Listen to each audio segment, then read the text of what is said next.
Clutter isn't just stuff on shelves, it's unfinished decisions stacked in corners. Every object you don't use still asks a question when you see it. Keep, trash, fix, someday, and your brain pays attention tax every time. Selling clutter is not about becoming a minimalist monk or turning your home into a showroom. It's about buying back attention, space, and calm, and turning the leftovers of old seasons into cash that funds the season you're in now. The money matters because money is optionality. The calm matters because calm is what lets you think well enough to make the next good choice. If your house feels heavy, selling is a kindness to your future self wrapped in a weekend project. You are not getting rid of your life, you are choosing which parts get to keep living with you. Begin by changing what decluttering means in your head. Decluttering is not a marathon of guilt with trash bags. It's a tiny resale business you run for 90 days with rules that protect your energy. The rules are simple. You work by zone so your home doesn't explode. You give every item a 2-minute audition for usefulness or resale value. You list high-value items with care and low-value items in bundles. You price to move, not to win a negotiation you don't want. You use the money for something named, and you stop on time. You are building a funnel that moves objects from maybe to gone while you stay sane enough to keep the rest of life running. Start with one small zone, preferably the place you see first in the morning, the dresser you pass on the way to coffee, the hallway closet where abandoned hobbies retreat, the corner of the living room where gadgets go to think about what they've done. Pull everything out that clearly doesn't serve your current week. Do not judge. Place items in 3 temporary piles on the floor. Keep in reach, sell, and release. Keep in reach means it actively supports your life and gets a home you can point at. Sell means it has resale value and you have the bandwidth to list it.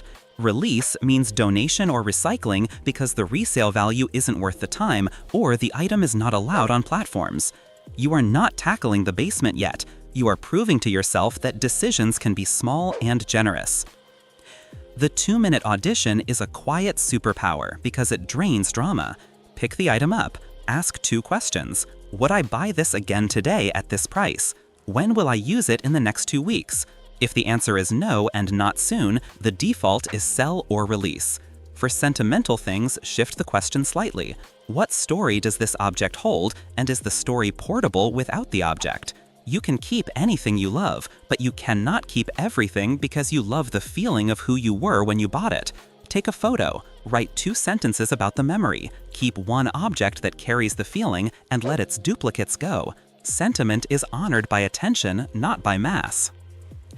Selling is logistics and empathy. Logistics is choosing the right marketplace so your item meets its buyer quickly. Empathy is writing the listing from the buyer's perspective. Local marketplaces excel at bulky items, furniture, baby gear, fitness equipment, and anything heavy. National platforms shine for brand name electronics, cameras, musical instruments, fashion, and collectibles. Specialty forums exist for niche items and often pay better because the audience knows exactly what they're looking at. You are not married to one app, you are married to momentum. If something hasn't had a nibble in 7 days, you change something, price, photos, platform, or you bundle it with a twin and move on. Photography turns maybe into yes because it convinces a tired stranger that your thing is the version of the thing they hoped it would be. You do not need a studio. You need daylight, a neutral background, and honesty. Wipe the item clean, place it near a window, and shoot from eye level, and from angles that reveal truth. Front, back, sides, close-ups of wear, serial numbers, and the detail that makes this one better than the rest. Put something in the frame to show scale. Avoid filters that make color correction a fight. Buyers forgive scuffs, they resent surprises. Your photos are a handshake, make them firm and clear. Descriptions should be short, searchable, and specific. Put the keywords a buyer would actually type within the first sentence. Brand, model, size, color, condition, and what's included. Then add the honest story that answers the buyer's secret question, why are you selling? The answer is not to make money. It's, we upgraded and this still works perfectly. Our kid outgrew it. I switched hobbies. Duplicate gifts. The right story reduces suspicion and the number of messages you must answer. And with the details that remove friction. Pick up location area, availability, and your preference for payment. You are designing a sale that requires as few back and forths as possible, because back and forths are how clutter steals your time. Pricing is where people stall because they confuse worth with memory. The price is not what you paid. The price is what it sells for today, to a stranger who doesn't know your story. Open the platform, search completed listings, and sort by sold. The number you see is reality. Price slightly below the median to move quickly, or at the median if you can tolerate waiting. For bundles, 5 paperbacks, 3 baby onesies, a set of gym plates, price the bundle attractively enough that the buyer feels they got a deal and you feel like you sold a decision, not just an object. Remember your aim: clear space, recover cash, and move on. You are not running a museum gift shop that must extract full retail from nostalgia. Safety and boundaries prevent the whole exercise from becoming a part-time job you resent. Meet in public for small items. For larger items, move them to a garage or entryway so buyers don't walk through your house. Communicate clearly and briefly. Confirm the time and location, give a 15-minute window, and say you'll hold for that window only. If someone ghosts, you do not write a paragraph asking why. You move to the next interested person and you keep your evening. Payment rules are your rules. Cash and instant transfer are fine. Checks are not. If your gut says no at any point, your decision is no. The item didn't ask to leave your house tonight so urgently that you must override your instincts. The speed of your project depends on your season. If life is chaotic, schedule 1 hour on Saturday mornings as your small store. You list 3 items, answer messages, and move 1 thing out the door. If life is calmer, you can do a zone per week: the entryway and coat closet, the kitchen overflow drawer, the guest room, the garage sports corner. The goal is a predictable rhythm that produces consistent exits, not a single heroic purge that leaves you exhausted and suspicious of your own projects. Momentum is a better feeling than triumph. Momentum repeats. Triumph asks for a parade you don't have time to organize. Clothes are the category where emotion and resale collide. The closet is often half identities you tried on and half sizes you might be again. Respect both without letting either dictate your square footage. Pull everything you haven't worn in a year and try it on. If it fits now and you feel great, it stays. If it doesn't fit now, but it's a core piece you love, keep 1 small bin labeled with a date and a boundary and let the rest go. List high-value brands individually with honest measurements and photos. Move the rest in lots by size or type: office shirts, athletic wear, kids bundles, so you sell 15 decisions at once. The money you'll get from a bundle is modest. The relief you'll get from a closet that says who you are now is immense. Dress for the day you live, not the day you miss. Kitchens tell the truth about hobbies: the gadget you used twice, the specialty pan that makes you feel like a person who confeits, the duplicate spatulas. Selling kitchen clutter is simple. If the tool doesn't make Tuesday easier, it goes. List brand name appliances as singles. Group utensils and bakeware into starter kits for students or new households. Include 1 photo that shows everything in the bundle so the buyer sees the value in 1 glance. If letting go feels hard, cook 1 meal this week with the 3 tools you use every time, and notice how much calmer the counter feels. Counters are for making food. Cabinets are the tools that actually help. Dust collectors go to someone else's counter where they might become tools again. Toys and kids' gear multiply when you aren't looking. Selling them is grace for your space and for another family's budget. Safety items, car seats, helmets, cribs, follow strict rules. Sell or donate only if they're within dates and undamaged. Everything else can be bundled by age and theme. Age 3 puzzles and games, 4T winter lot, baby books mixed set. Buyers with kids do not want to traverse town for a single book. They want a bag that drops into a playroom and buys them an hour on a rainy afternoon. Take photos that look like treasure piles and watch the messages arrive. Say a quiet thank you to the hours those toys bought you in a different season and let them go buy hours for someone else. Sentimental categories deserve a slower hand. Photos can be scanned and stories can be recorded. Memorabilia becomes lighter when it becomes narrative. Choose 1 heirloom per person per generation that you will display, use, or protect with care. The rest can be offered to siblings, cousins, or donated to a local museum or theater for props if nobody wants them. Selling sentimental items is not erasing history. It's choosing which pieces will be honored by attention instead of buried in bins you only touch when you move. If selling feels wrong, don't. But do decide. Indecision keeps the noise alive. Decision lowers it so you can hear the parts of your past that still speak without shouting. Paper is the category that lies. It whispers important from every drawer. The truth is that most paper can go. Scan what you might need, shred what carries information, and keep only what is original and irreplaceable: titles, passports, legal documents. If you find old bills for services that no longer exist, you've also found subscriptions you might still be paying. 1 hour of paperwork can unearth monthly money leaks and timeline guilt. Sell the shredder you never use if the task overwhelms you, and pay a local shop to shred. You're not chasing perfection, you're removing a vague pile that makes you feel behind. The money you make matters most when it already has a home.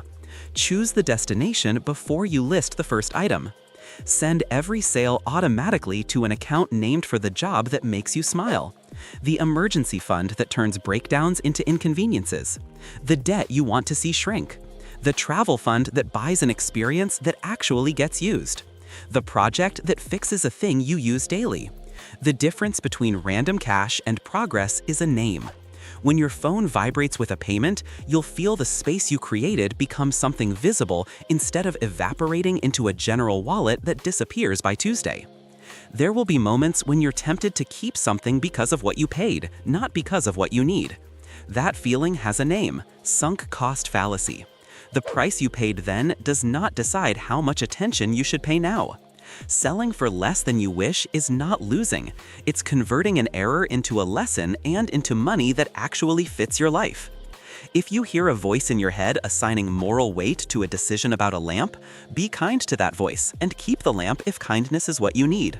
But notice the cost of that kindness: a square foot you could use, a feeling every time you dust it, a category of someday that keeps your brain on duty. You are allowed to buy a different kind of kindness now: relief. Sprints beat overhauls. Choose a 90-day window where your home becomes a quiet marketplace. Tell the people you live with what's happening and what isn't happening. You are not making them live on milk crates. You are not touching their treasures without consent. You are reshaping common areas and forgotten corners that already belong to nobody. Expect one tiny success the first weekend, 3 the next, and snowball from there. Keep a list of what leaves and what it earned. The list becomes fuel on lazy days and proof later that your home can change without a renovation budget or a personality transplant.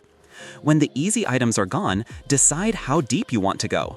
Some people stop when surfaces reappear and drawers close smoothly. Others keep going until they've confronted the storage unit or the attic that became a delayed decision warehouse. If you rent a storage unit, your clutter has a mortgage. Price it. If the unit costs more in a year than the items were worth even when new, you've built a shrine to hesitation. Emptying it is not a chore, it's a raise. If the thought makes you tired, set a timer for 2 hours, drive there with a friend, pull out the first 10 items you can list, and put the rest on a schedule. You don't need to be brave all day. You need to be brave for 20 minutes repeatedly. At some point, you'll sell something you thought would fly, and it won't. Markets are weird. A brand you love might be meaningless where you live. A niche device might be gold to 3 people and invisible to everyone else. When a listing dies after a few weeks, you haven't failed. You've just learned that this item belongs in the release pile. Donate to a place that will put it into hands that use it. Your job is not to extract maximum value. Your job is to close the loop between decision and relief. Decision plus relief is what gives you your weekend back. It is okay to keep a few irrational things. The old concert tee with holes that makes you grin. The book you never finished that reminds you who you were trying to be and still might be. The cracked mug from a trip where you felt brave. Minimalism that removes joy is just a different costume for control. The right end state is a home where everything left earns its space by being used, loved, or both. The money you make sits where you can name it and watch it grow into the next choice that fits. The time you spent doesn't return as emptiness. It returns as ease when you put something away without playing Tetris, or when you reach for a tool and find it without thinking. Imagine the first morning you wake up after your project ends. The surfaces are clear, you open a drawer and it doesn't argue. The hallway doesn't nag. The closet speaks in clothes you wear now. The storage unit is a memory. There's a number in a savings account with a name you care about, and every time you see it, you remember a lamp you sold, a bicycle you let go, a stack of dishes that left and became a train ticket. The house makes fewer demands and gives more in return. You didn't become a different person, you gave your current self a home to live in and a little cash to move with. The sanity you saved is worth more than the euros. The euros help too. If you're standing in a room right now feeling overwhelmed, pick up one object and decide. Keep it and give it a home you can point to. Sell it and take 2 photos. Release it with thanks. Then do that again for 10 minutes. You don't need to architect the whole 90 days to feel lighter tonight. You need a first small exit and a name for what the money will do. The rest is a rhythm any normal person can run. A few listings, a few messages, a few pickups, a few deposits, a few deep breaths. Clutter thrives on delay. Sanity thrives on motion. Start the motion and let it carry you. Your home will catch up to your life will get room to expand. And the next time you bring something new across your threshold, it will have to pass a much stricter audition to earn the right to stay.